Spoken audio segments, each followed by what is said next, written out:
All right, happy Friday night, everybody. Welcome on into the Hat Creek Interior Studios, custom furniture and accessories, waiting for you in Lubbock, waiting for you at hatcreek.us. We are pleased to be working with the premier, the gold standard in Western furniture, not just in the region, nationally. Best in the business, Hat Creek Interiors. We got stuff going on tonight. What do we got going on tonight? We got Texas Tech and Utah score predictions. Mine, yours, how you think the game's going to play out, the key matchups, all those things. Get the predictions in tonight. It's Friday. That means most Texan thing you have done this week. And then also, what's on the Saturday menu? First road game of the year for Texas Tech fans, right? First time. And it's early. So it's like breakfast with the Red Raiders. It's like breakfast at Wimbledon. Remember that back in the 70s and the 80s, the NBC, Dickenberg and whoever else, was doing Bud Collins, Dick Enberg, and those guys doing the breakfast at Wimbledon. It's breakfast with the Red Raiders tomorrow. How are y'all going to handle that? Y'all going out? If you do, you could go to the Reserve, a culinary tavern. They open at 10. Brunch is amazing, fantastic. I would recommend calling or using Open Table and getting a table if you're going to have a party of more than four. But yeah, they'll be open. They'll be ready to go for you there at the Reserve. So, what are we going to do tomorrow? Let's get those comments coming in on the United Supermarkets chat line, shall we? In three, in two. Good evening, West Texans, all you good, fine, friendly folks out there who wish you were. I'm Ryan Hyatt, theraiderland.com. You started your day on the website, checking out our question of the day, most Texan thing you have done this week. We've been doing this for nigh on over a decade now. It started after the Williams and Hyatt show ended in 2012. It became a Facebook thing. Then we brought it back on the Raiderland radio show with me and Rob Bro, and we had fun with that. And now we continue doing it with you. Quite simply, it's this: what do you consider the most Texan thing you did, whatever that may be, big, small, or in between? It could be, like I've got to go over here in a little bit, and I got to gather eggs. It seems simple, right? How many people gather eggs in the evening? But you go over there to the chicken coop, you reach in and you go, that's it? Really? That's it? All right, we'll let you live for another week or so, but you gotta amp it up a little bit, right? You gotta amp it up a little bit. Most Texan thing you did, big, small, or otherwise. Report in tonight on that. But we want your score predictions and everything else. We're brought to you in part as well by Lifts West Hotel and Condominium in Red River, New Mexico. My goodness, this is an amazing time to go. The colors are beginning to change. Billy Hurst is ready to take your reservations. Our friend there, our man there at Lifts West, right in the heart of Red River. You can park your car or truck in their underground parking and not have to get out unless you want to do day trips or something. But you can just walk the town, hike, whatever you want to do for the entire time you're there and never even have to get your vehicle out. It's that cool. I mean, it's that centrally located. So if you like fishing, Fagan's got fly trips there. Great time to call them and Jeff Fagan. But I highly recommend it. If you've only thought of Red River as like skiing, dead of winter, all that stuff, or in the heart of summer and 4th of July, please go sometime in September, October, November. All right, you will not be disappointed. So what do we got tonight? We got you guys. We're glad you're here. Want you to invite your friends there on YouTube. Ryan Hyatt's Raiderland, always free. Hold on, marketing people, tell me you got to get that out there. Always free on YouTube. Always free on Facebook. Ryan Hyatt's Raiderland. Always free on Twitter X at Ryan Hyatt Media. So jump in thanks to United Supermarkets, where you could go tonight, get in all the provisions you need for whatever you're going to do menu-wise this weekend, not just for this, but for NFL on Sunday. So where are we thinking on this game? It's Texas Tech getting 3 points. Utah is favored in this game, and I think rightfully so. And by that I mean that if I'm a sports book, if I'm booking this game, I'm going to hang Utah -3, 3.5, and I'm going to go from there and see what happens. I thought we might get to 2.5 on this thing. No, it's going to be 3, 3.5. So where are you on this? I think that's rightfully priced. Now the total And by that, we mean the total number of points scored by both teams is sitting around 57, 57 and a half this morning. I have this game playing underneath that total. I have this game playing total points dead under right now. That I look at the game script that I think Utah wants to play with Devin Dampier. They didn't bring him in. Kyle Whittingham didn't bring him in to throw. They brought him in to run. And when you run a quarterback, you run clock. Texas Tech also, while it's not going to be 55 rushing attempts, the days of minute 40, 2-minute scoring drives are over. Those drives are going to be 4 and 5 and 6 minutes if you can hold them together. All of that portends to me a lower scoring game than the total of 57 and a half. I think this game is played in the 20s, in my opinion. And the featured matchup to me, and we said it yesterday, if this Texas Tech defensive line is as advertised and as paid for, then they've got to take on one of the best, most experienced offensive lines in the country. Lomu, Fano, these guys, all 5 starters back, they're good. They can run block, they can grind you down, and they can spring Dampier, and they can give him time to pass. 73% completion percentage this year. To me, it's really that simple first. That's the first battle. Their O-line, your D-line. And we're going to see that right off the bat. I think by midway through the first quarter, I think we're going to know, right? Their first possession or two, Texas Tech's first couple of times out, we're going to see that. Where's it going to go? You tell me. This is a tremendous game that should be being played in late October and not on September 20th in the first Big 12 game of the year. All right, let's get some of your comments in on the United Supermarkets chat line. Give me your score predictions, your game thoughts. Share this, whatever mode you're on tonight, whatever you're on Facebook or YouTube or anything else, Twitter X. Share this, invite people in it. Hey, even Utah people. I want to hear from Utah people. I keep hearing about rice eccles. We'll get into that here in a little bit. Most Texan thing, what's on your Saturday menu? Jeff, Tech 34, Utah 21. Our D is better than their O. All right. Bold statement for a one-eyed fat man. Tell me why you think Texas Tech's defense is better than the offense that you've seen out of Utah so far against. They rolled up the yards. The score was not indicative of the yardage discrepancy in the Wyoming-Utah game. Tell me why. Tell me why you say that. Give me the score, but tell me why. And not just I think so. Randy Wade, can you come help me, Randy Wade? Have they gotten snow on the taller mountains around Red River? Wheeler Peak Wilderness had a dusting a little bit. It really won't start until mid-October. The San Juans in Colorado are starting to get white up top. Yeah, they get it a little earlier, although the San Juans are a little higher.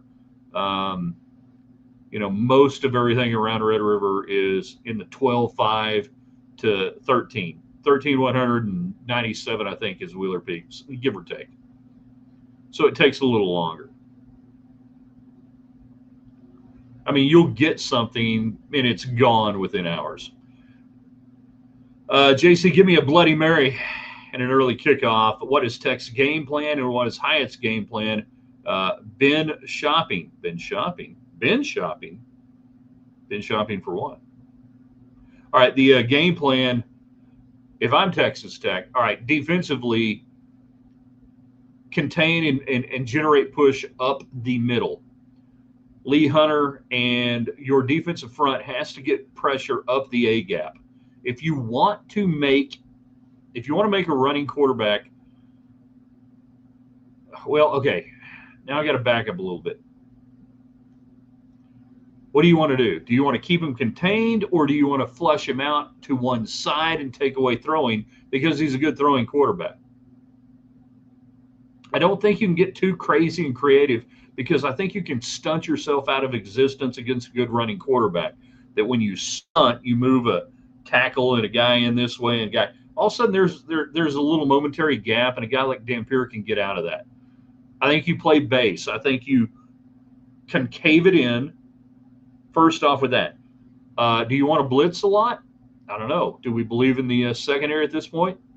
And by blitz, I mean one guy, not all out, because again, he's experienced and this offensive line is pretty good. You can bring 5 or 6 guys. This offensive line will block it up. So I really think it's that base front generating pressure and doing it that way defensively. And then you go from there. What can you take away? What can you do? How do they adjust? All right, JC, after that, offensively for Texas Tech, I think it's Coy Aiken.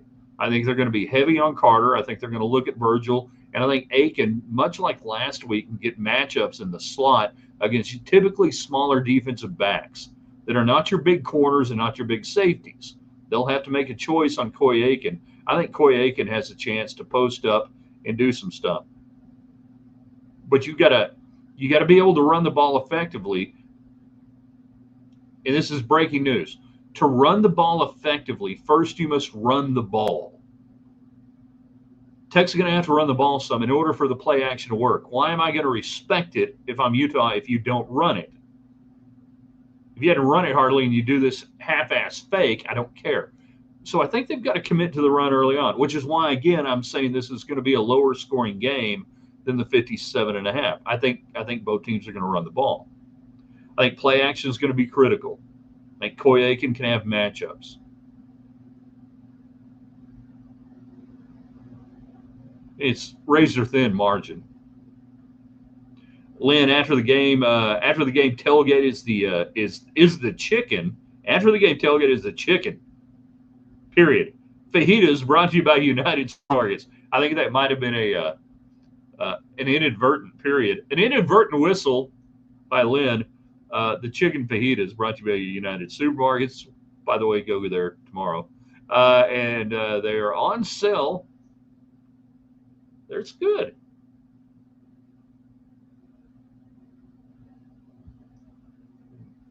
Alan gets in on our YouTube channel. Brian Heights, Raiderland free. Tech 28, Utah 25. We're dancing around all the same area right now on the score. Give me the why, though. I love when you give me the score. Give me the why. What's on the Saturday menu, and then the most Texan thing you have done. He is Kevin McAlpin. He is the official chiropractor of Raiderland. And remember, his slogan is not, if your back's out of whack, don't call it quack, call Kevin Mack, but it should be. 31-14.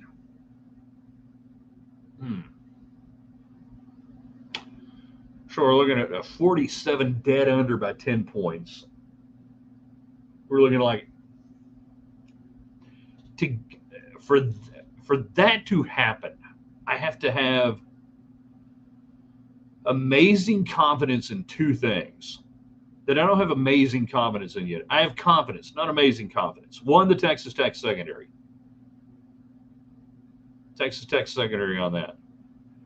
And then the run game, to get to 31, I know you go passing, whatever. No. You got to keep the ball away from them. I'd love to see the game. I want to see that game. It would be great. JC going with Cowan's number 28-17. So Casey Cowan, the legendary Casey Cowan, the pride of Littlefield. One-time producer of the Williams and Hyatt show. Went 28-17. Not bad, Casey. Not bad. Price reduced. I assume on the fajitas at United and not on the pick. Michael, what's the game plan? What's the frequency, Kenneth? Tom, double T-Rex. Tech has 2 defensive lines. Platoon them, use them, and both better be good. You got 2 defensive lines, but this time you got like 1.5. You will not see mass substitutions the way you've seen in the first 3 games. Obviously, what you will see is situational, positional substitutions. You know? But to Tom T-Rex, I would say, yeah, if this team really has the depth, offensive line, defensive line, this is the game you begin to show it, right? That you can bring a guy in for a couple of plays and there's no massive drop-off, that you give the starter 2 or 3 plays off and there's no massive drop-off. They don't immediately go, Oh, so-and-so's out. Let's run it that guy. Let's throw it that guy. Oh, that offensive lineman's out. We're going to blitz on that. We're going to take that gap, right? It's not like two platoon football. It's one guy at a time. We want to win. You want to win. I want to win. We all want to win. Wanting to win is not enough. Are you prepared to win? Wendy, Hart wants Tech to win.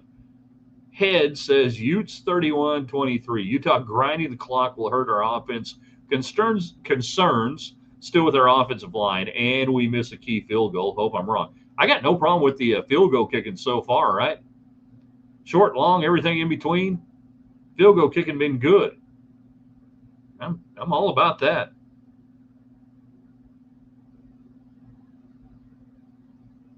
Also, why are traveling teams only allowed to travel 74 players and home team has a full roster? Love the show. Always been that way. You can suit up whoever you want on home. Cost concerns, travel, all those things. Years ago, NCAA limits, road limits, that was the deal. And it was put in place by schools that didn't have 100 players to travel.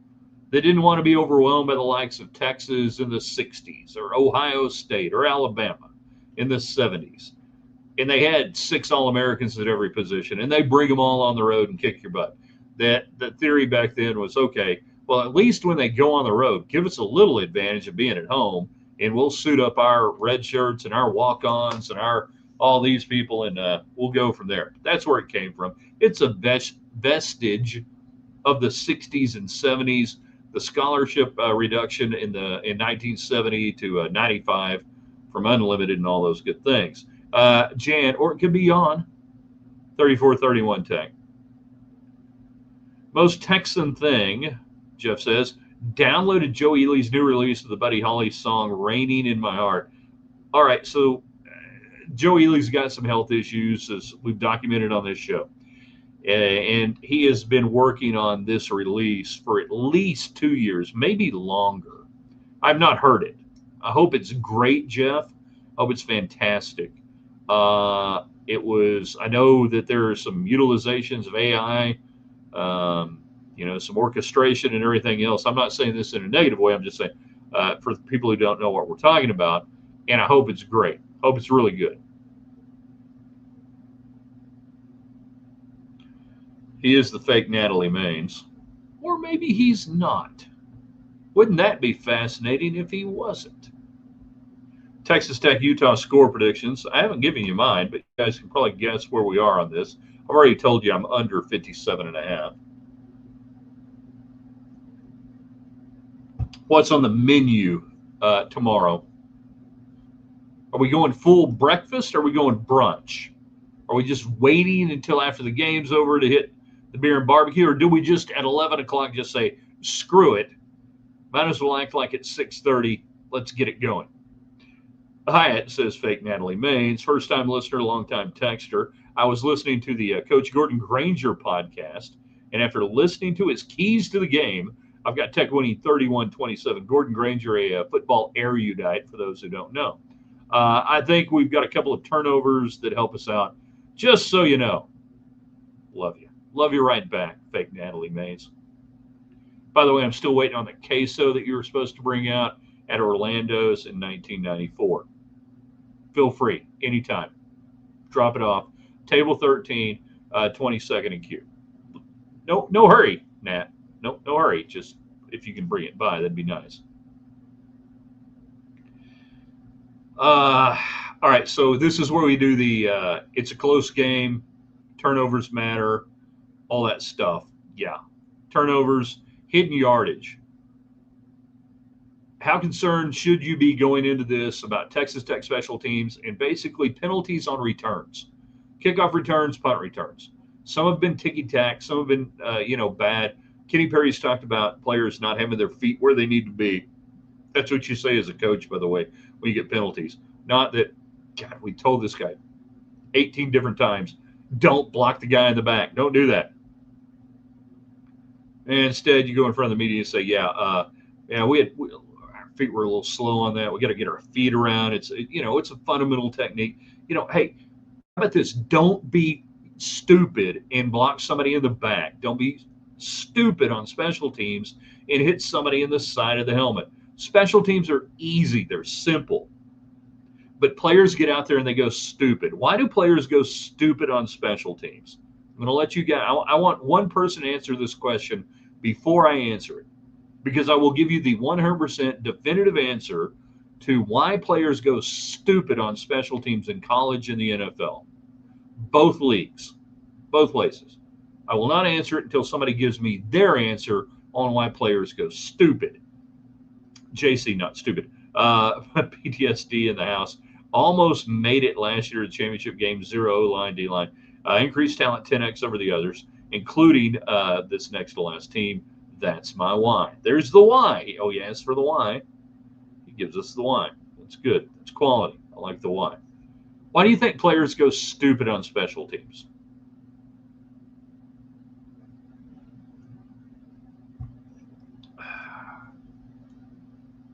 Chris Felique of the Bear, Fox Sports on Tech, Utah. I hate this game from a betting standpoint, he said. Don't know what to expect. Hate it from a betting standpoint. I agree. I would not lay points with Utah. I wouldn't take points with Texas Tech if you forced me to make a wager on that. You know, wouldn't do it.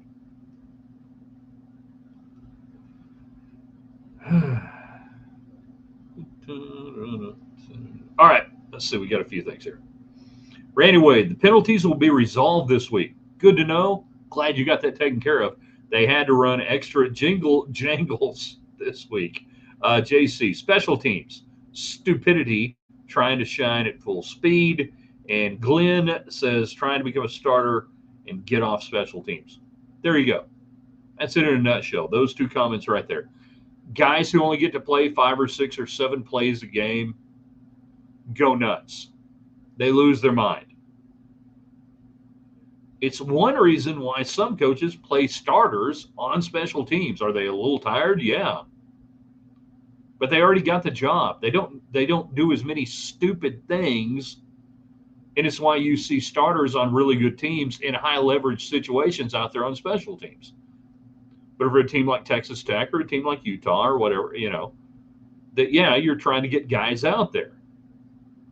So they go crazy. They try to do more than they're capable of, and they lose their mind. And it's hard as a coach to tell a guy, hey, I really want you to go all out. I want you to play your best. I want you to do your best. By the way, don't lose your mind. That's why you see that. And it's why as a coach, I would have my assistants probably telling me, Coach, you can't put this many starters on special teams. We got to give them a play. We can't risk it. We got to do this. And I'm like, crap. First off, they're my best players, and if this is actually like 1/3 of the equation, why do I not want to win 1/3 of the equation? The only way you kind of get around it is when you have just like all Americans all over the place, and your second and third team guys are so much better than the opposing team that it almost doesn't matter if they do stupid stuff. Charles, my man, heart and mind, says Tech, but it won't be easy. First road game. Attitude. Is that attitude or altitude? Attitude in the student section, loud. Born in Utah. I know you'll have your guns up. I know you will. All right, so that gets us to Rice Eccles. I keep hearing about Rice Eccles. Noted college football authority. Tell me about Rice Eccles. 54,000? 50-something thousand? But they're right there on top of you. And apparently they're loud. Yeah, Tech's never played in loud environments. These guys that play for Texas Tech, even the transfers coming in, have never played in loud environments. I reject that prima facie anymore on the crowd aspect. I really do. And certainly when you played in front of sold out 60,000 and all the pressure on you at home, let me key in on something. Sometimes going on the road is actually easier for players that you don't have the pressure of the home people staring at you. I know that sounds counterintuitive. Trust me on this. Trust me. Plus, it's 10 a.m. local time. I don't care how freaking amazing Rice Eccles is. You greatest home field advantage in the world, 10 a.m. And I know they're all drinking milk tonight. They're all drinking milk tonight, having a nice supper of fruit and pasta to carbo load and get ready for the morning and whatever. I think the home field is mitigated for a lot of different reasons. And I know 50,000 can be really loud, but their stadium looks nice. I've seen it. You know, Prosper, Denton Ryan. I mean, they'd be a South Lake Carroll. I think they'd be okay playing a playoff game there. That'd be all right. But nothing about Rice Eccles to me just screams, oh my gosh, how will we handle this environment? Again, Texas Tech plays their home games now in front of sold out stadiums in Lubbock, and that's pressure too. Scores, give them to me. Most Texan thing you've done. Saturday menu. I'm about to give you my score. I do believe this will be played to the under. I do believe that Utah is Whittingham is not going to make the Cam Rising mistake and not going to move away from what players. First off, he gave over his team to a guy who was never there. Then they didn't play to the strengths. He's going to play to the strengths of Dampier. He didn't bring Dampier in. He didn't bring his offensive coordinator in to all of a sudden just go to a drop back passing game. He's going to run him. He's going to run zone reads. He's going to run RPOs. He's going to put the ball in the hands of Dampier, and it's going to be up to the Texas Tech line initially to contain that. And if you believe that this Texas Tech linebacking core is good, and I do believe they are, I believe John Curry, by the way, about to have him a hell of a game all over the field, then you've got to believe that Texas Tech can at least handle that, control it, or whatever. The other thing in this game, why are people talking about Texas Tech having to prove themselves? Texas Tech's best win is against Oregon State. Oregon State is better than UCLA. Utah didn't exactly blow away UCLA. Both teams have a lot to prove, in my opinion. But why didn't anybody talk about Utah having to prove the way they're talking about Texas got to prove this? They hadn't played anybody. I'm sorry. Oregon State's better than UCLA. And Utah didn't just exactly smoke them. So I consider that whole thing equal. Utah's going to try to control clock pace and everything else. They're going to try to keep Baron Morton off the field. Texas Tech's drives are going to take a little longer. The 2-minute scoring strikes are going to be 4, 5, 7 minutes. All right. That's why, again, I go to the under. This game comes down to the final 2 possessions for both teams. Somebody's going to need a touchdown. Somebody's going to need a field goal. I think if either team does not score in their final 2 possessions, one of their final 2 possessions, they will lose.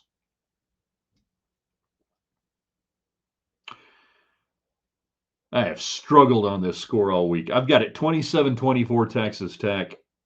And I hate that because anytime I'm too optimistic, anytime I get a little too rose-colored glasses, anytime I look at a game and go, reasonably, if Texas Tech wasn't involved, and again, I like the Coy Aiken matchup against their secondary slot coverage guys, much like I liked what we saw last week, that physically they didn't have a big guy that could cover Aiken. They're gonna have to roll over coverage on either Virgil or Terrence Carter, one or the other. They've got to do that, no matter how good they are.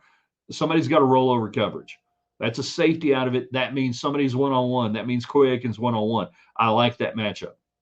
But every time I get a little too optimistic on the Red Raiders, I go, okay, what am I missing?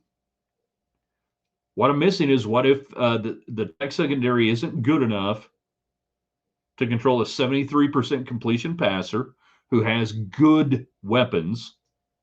Dampier has good weapons. And that they make one more pass than you. The team that scores the points they need in the final two possessions, somebody's going to need a touchdown, somebody's going to need a field goal. Not necessarily the last play of the game, not necessarily the last two possessions it comes down to. 27-24 Texas Tech. I got it dead under. I got both teams taking longer than they have taken all year long on this. If you can find 57.5 tonight hanging somewhere, hit the under on it. If you want to take the points on Texas Tech or just roll the money line and just say, what the heck, I'll go minus 110, plus 110, whatever you want to do that. I hate playing either line on this, but I got to give a score.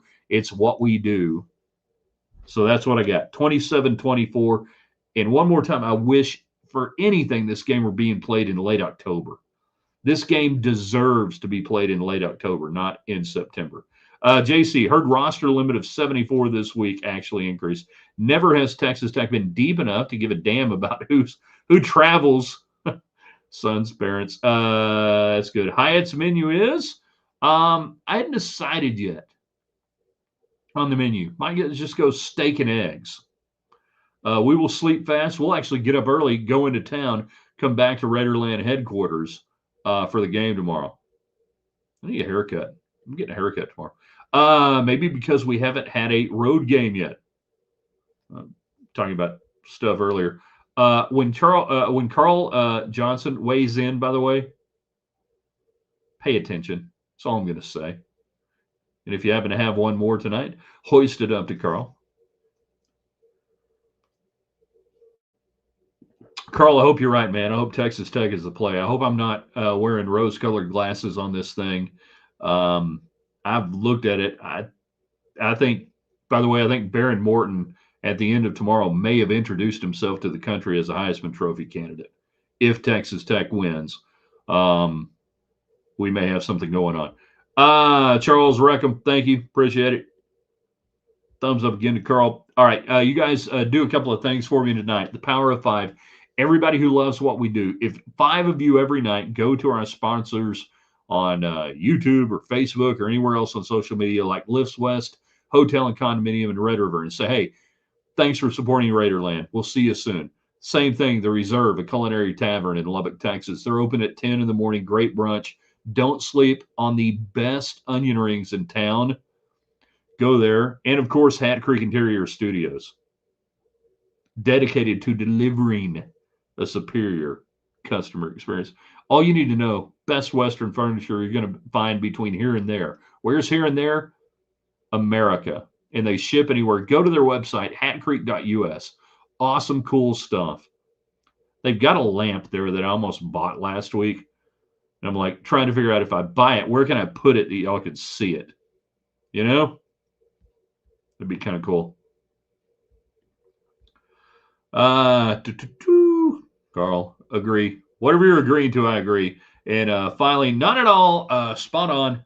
Might boat race. I can't see either team boat racing the other team. I really do. I think these two teams are still this close.